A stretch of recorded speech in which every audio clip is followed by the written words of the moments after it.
ஜீ Tamil news நேயர்களுக்கு வணக்கம். தற்போது விஜயின் கரூரில் நடத்தப்பட்ட அந்த பிரச்சார கூட்டத்தில் அந்த கூட்ட நெரிசல்ல கிட்டத்தட்ட 10க்கும் மேற்பட்டோர் உயிரிழந்திருக்காங்க. இந்த உயிரிழப்பான எண்ணிக்கை பாத்தீங்கன்னா நிமிஷத்துக்கு நிமிஷம் அதிகரிச்சுட்டே இருக்கு. இது மிகப்பெரிய அளவுல தமிழகத்தை மட்டுமல்லாமல் இந்தியாவையே உலுக்கி இருக்கு. குறுகலான சாலையில விஜய் பிரச்சாரம் மேற்கொண்டதே இந்த உயிரிழப்புகளுக்கு காரணம் அப்படிங்கிற மாதிரியான விஷயங்கள் இருந்தாலும் எதற்காக அந்த இடத்தை யாரு தேர்வு செஞ்சா அப்படிங்கிற மாதிரியான ஒரு சில பேச்சுக்களும் நடந்துட்டு இருக்க நிலையில இன்னைக்கு நாமக்கல்ல விஜய் பிரச்சாரம் மேற்கொண்டாரு. அதன் தொடர்ச்சி அங்க இருந்து கரூருக்கு வராரு. கரூருக்கு வரும்போதே பாத்தீங்கன்னா மிகப்பெரிய அளவுல ஒரு கூட்டமானது அங்க இருந்துச்சு. அந்த கூட்டத்துக்கு நடுவில் விஜய் பேசும்போது நிறைய பேர் மயக்கம் அடைஞ்சாங்க. அப்ப ஆம்புலன்ஸ் நிறைய வந்துட்டு இருக்கும்போது விஜயும் அதுக்கு வழி விட்டாரு. நிறைய பேர் மயக்கம் அடையும் போது இவரே வாட்டர் பாட்டில் எல்லாம் தூக்கி போட்ட வரையான விஷயங்கள்லாம் ஆரம்பத்துல ட்ரெண்ட் ஆச்சு. ஆனா போக போக அந்த விஷயமானது மிக மிக மிக மோசமான ஒரு நிலையை எட்டி இருக்கு. அந்த விஜய் பேசி முடிச்ச பிறகுதான் அந்த விஷயத்தோட சீரியஸ்னஸ் வெளியாகிருக்கு. என்னன்னா மயக்கம் அடைஞ்ச பலரும் உழைந்திருக்காங்க. அவங்க அருகில் இருக்கக்கூடிய கரூர் மருத்துவமனைகளுக்கு தான் அழைத்து செல்லப்பட்டிருக்காங்க. இதற்கிடையே செந்தில் பாலாஜி அவர்களும் உடனடியாக மருத்துவமனைக்கு போயிட்டு அங்க என்ன ஒரு சூழல் அப்படிங்கிற மாதிரி பார்த்துட்டு இருக்காரு.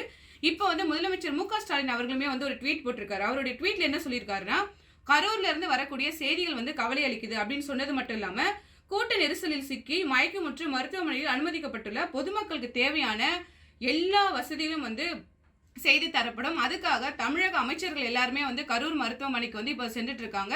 கரூர் மட்டும் இல்லாம அது சுற்றி இருக்கக்கூடிய பகுதிகள் எல்லாமே கூட அங்க இருக்கக்கூடிய மருத்துவமனைகள் அலர்ட் நிலையில இருக்கு. கிட்டத்தட்ட 30க்கும் மேற்பட்டோர் கவலைக்கிடமா இருக்கிறதா சொல்லப்படுது. அதன் பத்தி உறுதியான தகவல்கள் இல்ல அப்படின்னாலும் 10 பேர் உயிரிழந்தாங்க அப்படின்ற மாதிரி மாவட்ட ஆட்சியர் ஒரு தகவலை வெளியிட்டு இருக்காரு. இந்த எண்ணிக்கையானது இப்ப கூட அதிகரிச்சிருக்கலாம் அப்படிங்கிற மாதிரியான ஒரு அச்சமான சூழல் தான் நிலவிட்டு இருக்கு.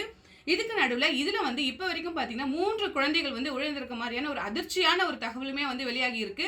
நம்மளால விஷுவல்ஸ்லயுமே பார்க்க முடியுது. பல குழந்தைகள் மயக்கம் அடைஞ்சிருக்காங்க. அவங்களும் அங்க இருக்கக்கூடிய காவலர்கள், பொதுமக்கள், அவங்களுடைய பெற்றோர்கள் எல்லாமே மருத்துவமனைக்கு அழைத்து சென்றுட்டு இருக்காங்க. இப்ப மருத்துவமனைகள் தயார் நிலையில இருக்கக்கூடிய சூழல்ல எல்லா அரசு அதிகாரிகள், அமைச்சர்கள் எல்லாருமே கரூருக்கு போயிருக்காங்க. மிக மிக மோசமான ஒரு சூழ்நிலையானது இப்போ ஏற்பட்டிருக்கு. விஜயோட பிரச்சார கூட்டங்களை பார்த்தீங்கன்னா பொதுவாகவே மக்களுடைய கூட்டம் அதிக அளவில் இருக்கும். நாமக்கல்ல இருக்கும் போதே அப்படியான சூழல் இருந்த போதும் கரூர்ல ஏன் இப்படி ஒரு மோசமான நிலை ஏற்பட்டுச்சு அப்படிங்கிற மாதிரியான ஒரு கேள்வி இப்போ எழுப்பப்பட்டிருக்கு. ஏன்னா ரொம்ப குறுகலான சாலையில அதிகப்படியான மக்கள் கூட்டம் இந்த இடத்துல கூடியிருக்கு.